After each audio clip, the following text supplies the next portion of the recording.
You're listening to a Brawl Network production. This is a podcast for the best fans in the NFL. Are you in the Mafia? Am I in the what? It's time for a Bills Brawl podcast. Second down and 7. Kelly with the time. Touchdown! Bill Brawl. Allen. Deep shot. Touchdown! On the line to Stephon Diggs. And Thurman breaking tackles at the 22.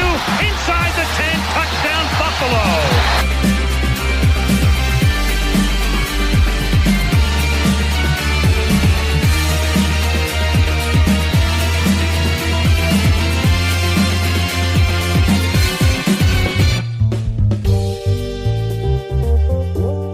Mike Lindsley back with you. I'm on Twitter at Mike L Sports. It is indeed another episode of the Bills Brawl. Coming off the bye week for the Bills, let's talk Bills Mafia about the remaining schedule, which starts this Sunday against the Dolphins. I'll give you a little preview of that game as well. First things first. I think that the Bills during the bye week, listen, I'm not inside the walls. I know a bunch of people who cover the team. I haven't been in the press box in forever, thanks to them limiting credentials. Same thing with training camp, although last year we didn't have anything. Neither here nor there. What we know, what we've seen, what we've learned is that Sean McDermott keeps these guys right straightforward all the time. There's no bull crap. It's total focus, one game at a time mentality. And I think they're going to get stronger and better again, like they did last year against Arizona after the Kyler Murray to DeAndre Hopkins Hail Mary play. Hail Mary. Basically, Hail Mary got replaced with Hail Murray in that situation. But I'll tell you this, the Bills really became tougher as well. And they went on that big streak, and they ended up going 13-3 and ended up in the AFC Championship game last year. The Bills, I think this season, it'll be a little bit similar to that in the sense that the game was won, and despite the fact that you had a little bit of trouble on the offensive line at times, especially on the fourth down with Deion Dawkins, and the defensive line did not do its job at all. And some of the moves backfired, I thought, with Sean McDermott, no A.J. Epinesa. Harrison Phillips actually, they wanted him in there because he's a better run player. But, where were all these guys consistently? The only guy, I swear to you, who has been consistently really good from start to now this season on the defensive line, consistent now. We've seen patches of Rousseau. We've seen patches of Oliver. We've seen patches of Lutulele. We've seen patches of several guys. Mario Addison. It's Jerry Hughes.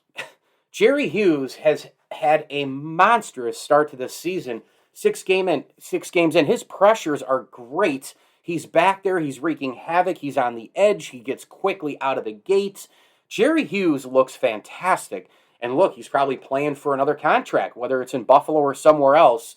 But the D-line didn't do its job. O-line was suspect here and there. You had a couple mistakes here and there by Allen. But for the most part across the board, how they were dominated by Tannehill and Henry. Well, Henry all game. Tannehill in the second half.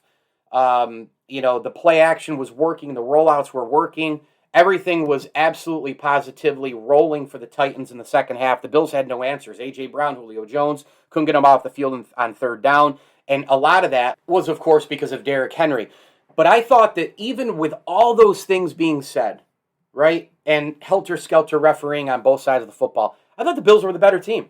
I really did. I just thought it was stretches for the Titans where overall the Bills had opportunity after opportunity after opportunity. Think about how inferior that Titans defense is, linebackers, secondary, etc. And the Bills went down and down and down. They didn't get scores early in the game. That was reminiscent of the Chiefs last year. It was reminiscent of so many other times. The conservative play wasn't as much of a factor against Tennessee because they were kind of in long yardage situations, like third and long, and then they kicked. But you get the point. Whether it's being conservative or it's just not executing. the red zone offense has not been good for Buffalo this year. I mean, that's all there is to it. And, when you look at it, I think the huge thing at the end of the game, huge, I mean huge. McDermott going for it gives his team confidence. McDermott has stones. He's not conservative anymore. He wants to win on the road. He believes in our guys. Keep the ball in number 17's hands. And I love that. I love the move then. I love it now. Allen slipped. What are you going to do? Now, I've talked to a lot of people who said, I looked at the replay from up top a million times. And, it looked like Allen didn't really slip until, he had gone the wrong direction and then couldn't get his footwork. And then, obviously Dawkins was blowing up on his block as well. It doesn't matter how it happened. He slipped. Okay. And yes, would I have maybe preferred over the top in that position or a quarterback sneak to the point where you're literally sneaking forward? Sure. But it's Josh Allen, 6'5", 240 pounds, folks. I mean, you trust him to get 6 inches. And of course, this team has seen him get it before many times. They were 13 of 14 going into this play on quarterback sneaks, Allen was. And one of them, the one miscue was the botch snap. So it was the right move. It was a good move. I'm super, super happy that McDermott went for it. The Bills are 4-2. Obviously, I didn't want to deal with Derrick Henry, on the ground in the second half either. McDermott knew that the defense was getting punched in the mouth basically from the, 4 or 5 minute mark of the third quarter until the end of the game. I mean, they had no answers for them. They had no answers for Henry before that. On that big, long Henry run for 76 yards, though, there was no doubt there were about 3 holds in front of the officials. But again, they missed calls on both sides of the ball, and that's not why the Bills lost the game. They lost the game because they were close, they slugged it out, and they couldn't convert the fourth down. I'm a Bills fan, diehard. I don't want to see the Titans in the playoffs. I don't care if it's in Tennessee. I don't care if it's in Buffalo. I don't want to see them because of Derrick Henry. Their game travels. Their game travels in the postseason. I don't love their defense. Vrabel can coach them up. They have splashes of greatness on defense, but it's not a good defense. But they can play physical when they need to. They can punch you in the mouth when they need to. That's from Mike Vrabel. That's from the Patriot situation and that defense when he played with the likes of Teddy Bruschi and all those big guys, those big, tough, great linebackers. I will tell you this. Derrick Henry terrifies me. And Derrick Henry was due to run well against the Bills. I mean, he really was. He had been dominated by the Bills' defense in the last recent outings. And so I think it was time that he broke out. He did. And I think the Bills, despite the fact that they're in a good spot at 4-2, and we'll get into the schedule here in about 30 seconds, you do think on the other side a little bit like, wow, if they were 5-1 right now, they'd be right up there with Baltimore. They'd be in the driver's seat. As it is now, they're in the passenger seat, kind of ready to move over to the driver's seat in a few weeks if they can go on a run. So it's not the end of the world. Would have loved the win. 5-1. Would have stayed ahead of Tennessee by 2 games. That's how much of these games matter. They're swing games. They would have been ahead of Kansas City still by 2 games. They would have been ahead by a game, the likes of the Chargers and the Bengals. They would have been tied with Baltimore. I mean, all the circumstances, the Bills would have been AFC front runner, no doubt. I still think they are, actually. It's just a different way now because they're the 4th seed as of today. Tons of football left to go, 11 games. And, of course, you have the situation going on with this easy schedule here in the future. Now, the bye week takes place. Now here we are into week 8 of the NFL year, which is halfway through, which is insanity. Miami is home, a home game for the Bills. The Bills should walk through the first 3 games out of the gate. I know it's the NFL. I know it's any given Sunday. The Bills need to stomp on these 3 teams. They've got the Dolphins, the Jaguars on the road, and the Jets on the road. They've got to win those games. They've got to go 3-0 there, 7-2. You have a home game with the Colts. That's what's nice. There's 4 straight 1 o'clock games. Home, away, home. That's really nice for the Bills. And the 2 games that are on the road, Jacksonville's on the East Coast. It's a quick flight. And then the Jets, New York, quick flight. So I'm looking at this right here. Go 4-0. I think the Colts will be a tough team by that point. They have shown that they've gotten a little bit better, a little bit more physical. When they're physical, they can beat teams. Carson Wentz playing well off the play action. The run game with Jonathan Taylor has been huge for them. But if the Bills can win the next 4 at 8-2, and I think a lot of teams will start to fall back a little bit just because of schedules. Tennessee, just played the Chiefs. Have to play the Rams upcoming. Schedules get difficult. They have division games. Colts obviously coming up. The Ravens will have their challenges and games in the division and out of the division. There will be, the Chargers. Is this team ready for, the big stage, halfway through the year to the end of the year where, things tighten up quite a bit. You got to be better. You got to improve every week. Are they ready to take that next level, that next step, under Brandon Staley, their head coach? I don't know. We need to see that. So far, they've been really good. They were a juggernaut until they got stomped on by the Baltimore Ravens. And, now we see how they react to it. Cleveland, I think, will be in some kind of playoff conversation as they get healthier. They're a solid team, but they don't have Baker. We'll see what happens.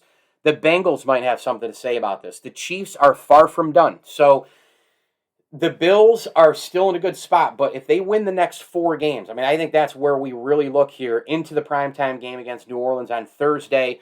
Then you got New England at home, at Tampa. That'll probably be the only game from here on out where they aren't favored.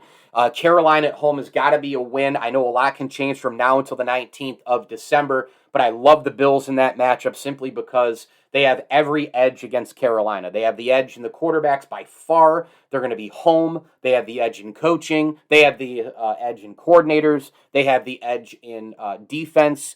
Their safeties. They have the edge in playmakers. They go at New England, home for Atlanta, home for the Jets. The Bills should win out of 1, 2, 3, 4, 5, 6, 7, 8, 9, 10, 11 games to go. The Bills, I think, should win 9. I think that's what we're looking at. At worst, I think 8-3 puts you at 12-5. Will that be enough? That's the question. I don't know. If they go 9-2, will that be enough at 13-4?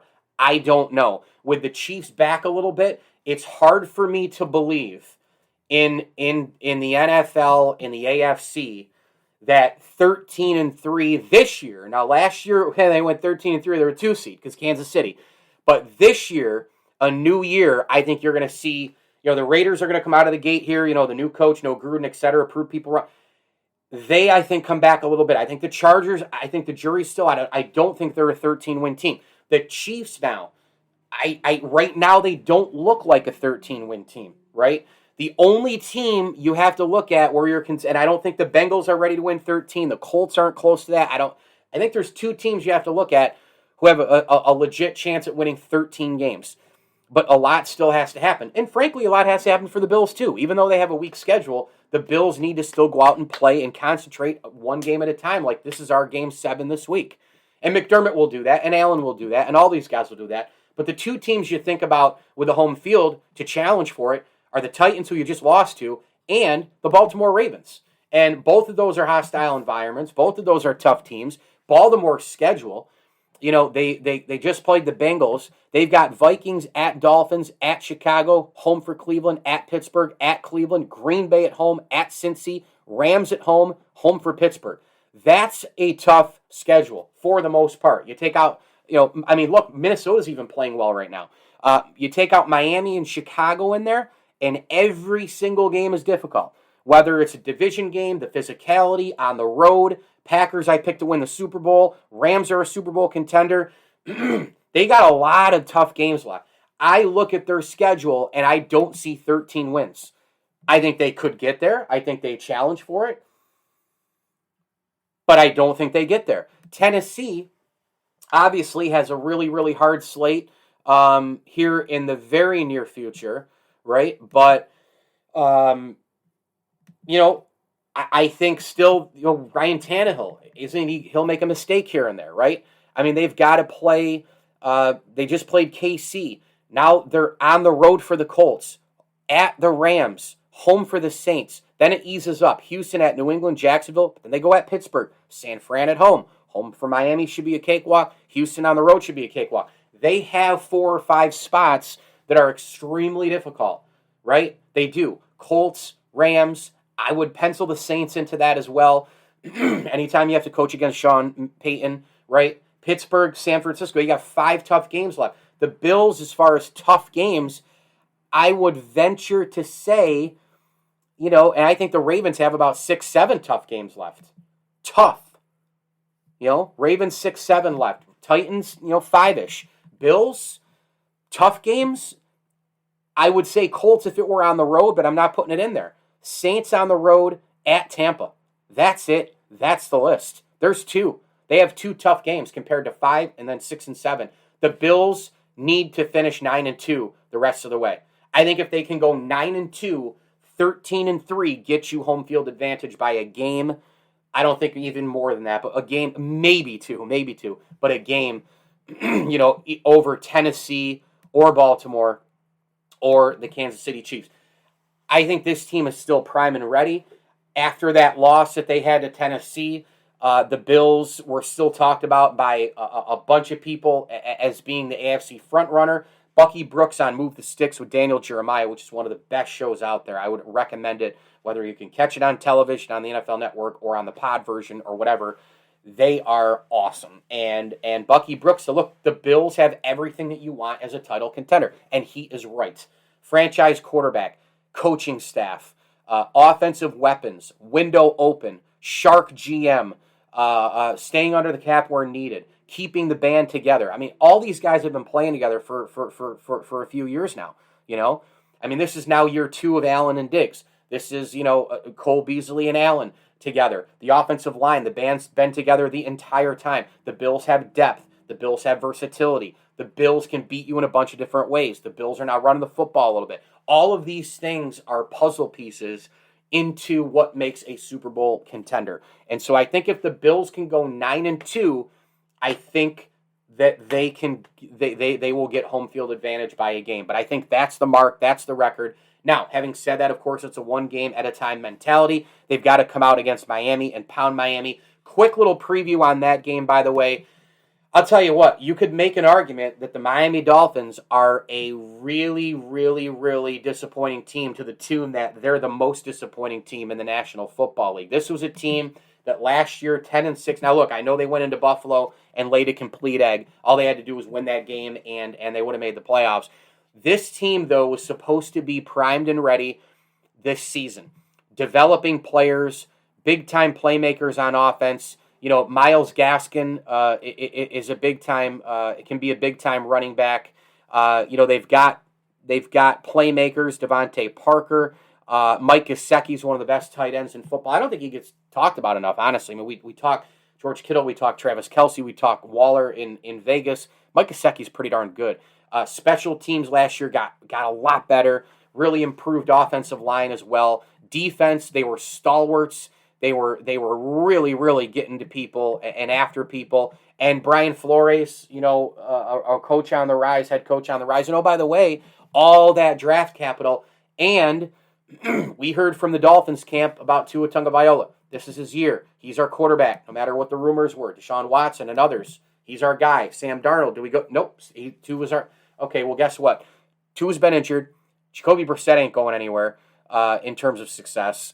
They've been getting their doors blown off this season. I mean, they, after, and again, this is another week 1 reaction team, right? They beat New England. Oh, here come the Dolphins. Here come the Dolphins.